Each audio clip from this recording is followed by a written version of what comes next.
Les deux copines que vous voyez sur la photo là, elles sont nées en 1995.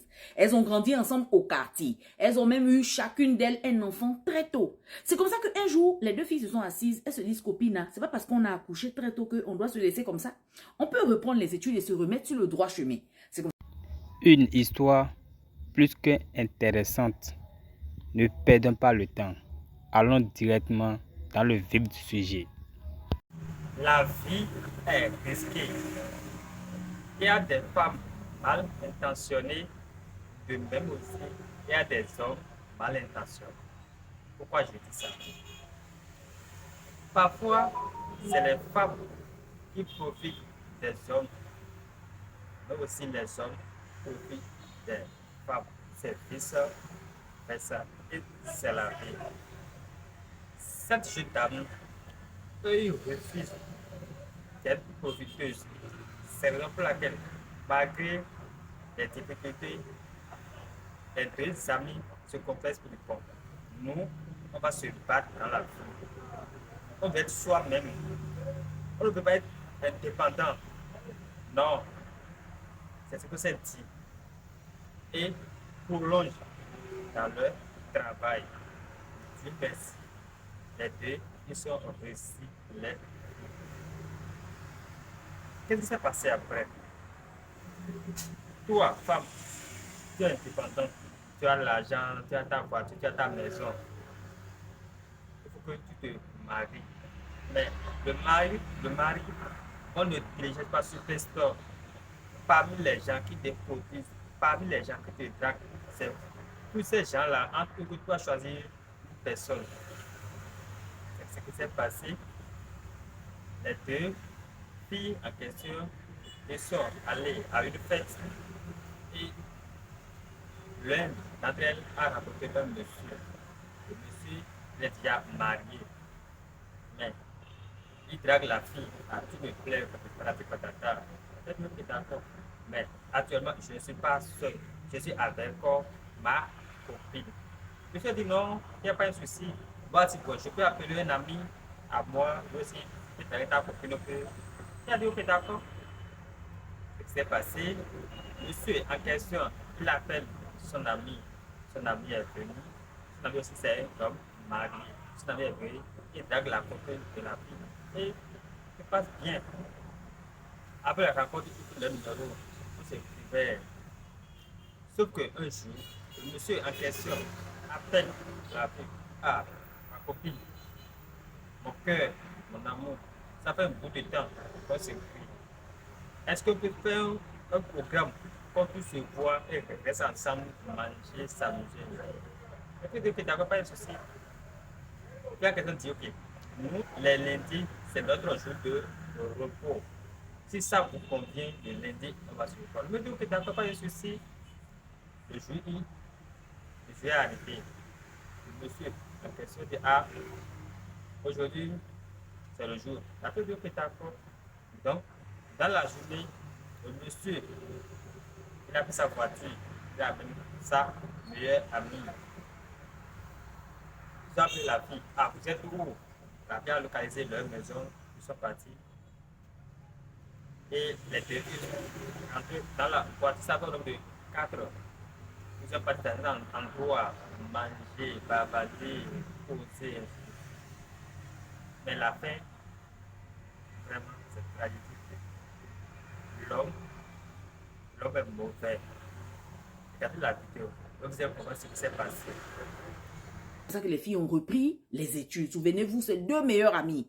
Elles ont tellement bien fait, elles ont eu un diplôme. Donc maintenant, il y a une qui travaille à l'hôpital et l'autre travaille dans un bureau quelque part là-bas. Tellement qu'elles ont bien économisé leur argent maintenant, vu qu'elles travaillent, elles ont acheté chacune, l'autre acheté sa voiture, l'autre acheté sa voiture. Mais comme ce sont des jeunes filles, à la sortie du travail, elles vont souvent faire la bringue. Elles vont dans les bars, les restaurants, elles sont assises financièrement, elles n'ont pas besoin de l'argent de quelqu'un. Jusqu'à un jour maintenant, elles sont invitées dans une soirée traditionnelle. À la soirée traditionnelle en question, c'est comme ça que le monsieur que vous voyez là s'approche de celle-là. Il commence à draguer la fille. Et le monsieur en question, c'est un monsieur qui est lourdement marié. Donc, il a 3 femmes et 6 enfants. Quand il drague la fille, il ne dit pas ça à la fille. Il commence à draguer la fille, voilà, je t'aime bien, ils ont parlé, échangé les numéros. C'est comme ça que la fille dit que non, moi je ne suis pas venue à la fête seule. Je suis venue avec ma meilleure amie. Le monsieur dit, oh, si tu es venu avec ta meilleure amie là, moi aussi le monsieur, je suis venu avec mon ami. Attends, j'appelle mon ami, il va nous rejoindre.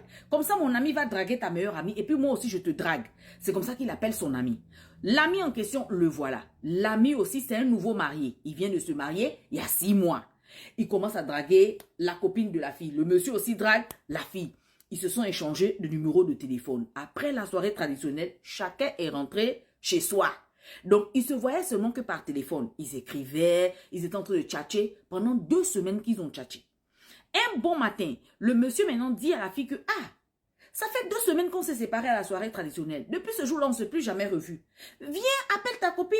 Moi aussi, je vais appeler mon ami. On se voit dans un endroit, on fait quelque chose, on boit, on sort un peu ensemble, on fait un peu la fête. » C'est comme ça que la fille a dit « Ok, nous, lundi, on ne travaille pas. » Le gars dit « Hein, lundi, je passe te chercher ta copine et toi. Comme ça, moi aussi, je viens avec mon ami et puis on peut aller manger quelque part. » Ils ont accepté. Ils ont conclu un rendez-vous pour le lundi. Voilà lundi qui arrive. Le monsieur vient avec sa voiture. Dans sa voiture, il a son meilleur ami avec lui. Donc, il passe prendre les filles. Les filles avaient leur voiture, mais elles n'ont pas conduit ce jour-là. Elles sont montées dans la voiture du monsieur. Ils étaient tous dans la voiture de ce monsieur-là. Ils sont partis dans un restaurant. Le monsieur a payé. Manger, manger, manger. À boire, à boire, à boire, à boire. C'était la grande fête. Jusqu'à il faisait tard. C'est comme ça que le monsieur propose. Ils étaient déjà bien avancés dans la boisson. Ils avaient déjà bien bu. C'est comme ça que le monsieur propose. Il dit, bon, là, on a fait la fête. On a mangé, on a bu. Pourquoi pas se retirer un peu dans un endroit genre hôtel? On va prendre une chambre d'hôtel, on se met à l'aise là-bas. Les filles ont accepté. Ok, on continue à l'hôtel, on continue à l'hôtel. C'est comme ça qu'ils sont montés dans la voiture du monsieur. Le monsieur était toujours dans la voiture avec son meilleur ami. Et tous sont partis à l'hôtel. Ils étaient tous au restaurant.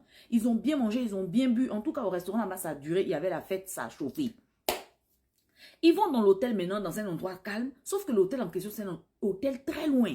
Vous voyez le genre d'hôtel là où vous partez pour que on ne vous reconnaît pas là-bas là. Les hôtels vraiment loin, loin, éloignés là. Ils sont partis là-bas, dans l'hôtel en question. Ils se sont mis à l'aise, ils étaient à l'hôtel, arrivés à l'hôtel, ils ont encore bu, mangé, commandé, tout. Vers 1h30 du matin, la fille en question maintenant, elle dit au gars qui avait quelques noms. Je ne peux pas dormir ici. Pourquoi? Je viens de recevoir un coup de fil. La police a attrapé mon petit frère. Mon petit frère a ma voiture. Et la police l'a attrapé. Il a bu et il conduisait et ce n'est pas bon.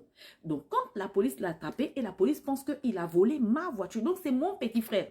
Comme il est 1h30 du matin, je ne peux plus rester à l'hôtel ici, continuer cette histoire de l'hôtel là. Je vais rentrer.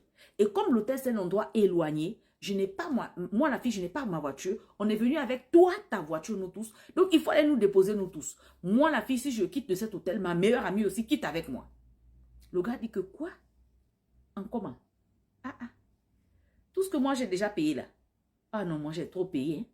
On a bu, mangé. C'est déplacé. Venir jusqu'à loin ici à l'hôtel. À 1h30 là où les choses vont commencer à commencer là. C'est là que toi, tu dis que non, on a arrêté, je ne sais pas qui. Non, jamais. Personne ne bouge. La fille dit que non, c'est mon petit frère. Donc, en ce moment, on ne sait pas si le monsieur croyait à la fille ou pas. Mais la fille a vraiment insisté. Le monsieur dit, ok, retournons en ville. Souvenez-vous, l'hôtel là était vraiment loin. Le genre d'hôtel qu'on passe dans les routes là où il fait noir. Il y a les arbres. Il y a les arbres là-bas, là, il n'y a pas la lumière. Ils sont tous montés dans la voiture. Quand ils étaient en train de partir à l'hôtel, c'est le monsieur là qui conduisait sa propre voiture. Au retour, maintenant, il dit à son meilleur ami, conduis. Toi, conduis. Moi, je n'ai pas envie de conduire pour le retour. Le meilleur ami dit ok. Le meilleur ami a pris le volant. Le monsieur était assis à côté de son meilleur ami. Les 2 filles étaient derrière. Ils ont conduit jusqu'à arriver au milieu de la route dans le noir là-bas. L'ami en question gare dans le noir. Les 2 filles paniquent. Vous garez dans le noir, pourquoi? Oh non, l'ami dit, oh non, j'ai envie de me soulager, vite fait, attendez, dans le noir, là, on ne voit rien dans le noir. Comment tu peux, même pour notre propre sécurité, comment tu peux arrêter la voiture dans le noir comme ça, là? Donc, les filles ont un peu paniqué. L'ami dit, il veut se soulager. L'ami est descendu de la voiture, il est parti un peu devant. Donc, pendant qu'il est parti un peu devant, il a laissé le monsieur là dans la voiture avec les filles. Donc, pendant que l'ami était un peu devant, il écoute tôt, 2 fois. Il dit, qu'est-ce qui se passe dans la voiture? L'ami revient en courant dans la voiture, il voit son ami assis devant. Il regarde derrière vers les filles, il voit que le monsieur a mis tôt sur les 2 filles. Il demande à son ami que, oh, Joe, c'est comment? Qu'est-ce qui se passe là? Tu vois? Qu'est-ce qui se passe? Pourquoi tu as fait ça? Son ami dit non, non, fais vite, fais vite, fais. Monte vite dans la voiture et puis les deux filles, on va les décharger pour les mettre sur le trottoir, on part. Personne ne nous a vu là où il fait noir là. Il dit à son ami, ok. Ils ont pris les deux filles, ils ont déposé sur le trottoir, il faisait nuit, il n'y avait personne. Les endroits éloignés, dans le noir, ils sont partis avec la voiture. Il faisait nuit, il faisait 1h et quelques du matin. Le lendemain maintenant, dans ce genre d'endroit éloigné, il y a peut-être des élèves, des gens qui vont au champ, à la plantation, ou bien des personnes qui vont dans les bureaux, on ne sait jamais. Donc les premières personnes au petit matin à découvrir les deux filles au bord de la route, c'est des personnes qui n'étaient pas responsables. Ces personnes-là, ils ont pris le téléphone et ils ont commencé à filmer sur les deux filles qui ne vivaient plus.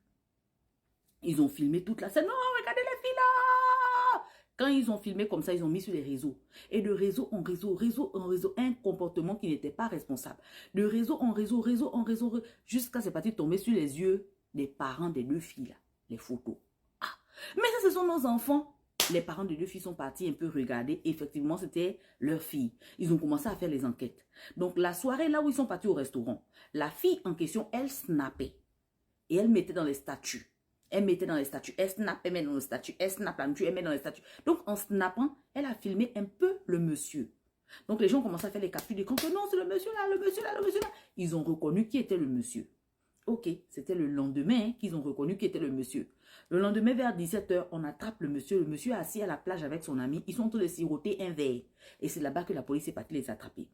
Quand la police les a attrapés, ils ont nié tout. Oh non, on ne connaît pas ça, c'est pas nous, oh, c'est pas nous.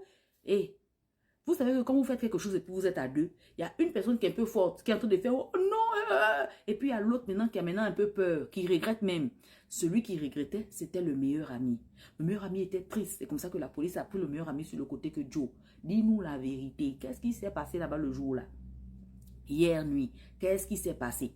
C'est le meilleur ami maintenant qui a tout dit. Parce que la police a dit au meilleur ami, si tu dis tout, on va diminuer tes années. Le meilleur ami a dit que moi, je ne connais pas ça. Mon ami m'a demandé de prendre le volant. Je ne savais pas qu'il avait prémédité ça. Je ne connais pas ça. C'est mon meilleur ami qui a fait ça. Ok. On a diminué les années de prison de celui qui a confessé, le meilleur ami. Maintenant, celui-là qui a fait, quand il a vu que son ami a confessé, il a demandé pardon à la famille. Oh, pardon, j'ai fait ça. Je ne sais pas ce qui m'a pris. C'est parce que moi, j'avais vu que j'ai trop payé le restaurant. Et puis, on avait trop bu. J'étais sous l'emprise. Désolé, la famille, pardonnez-moi. Je reconnais, c'est pas bien et tout et tout. Cherchez dans votre cœur de me pardonner et tout et tout et tout. Ok.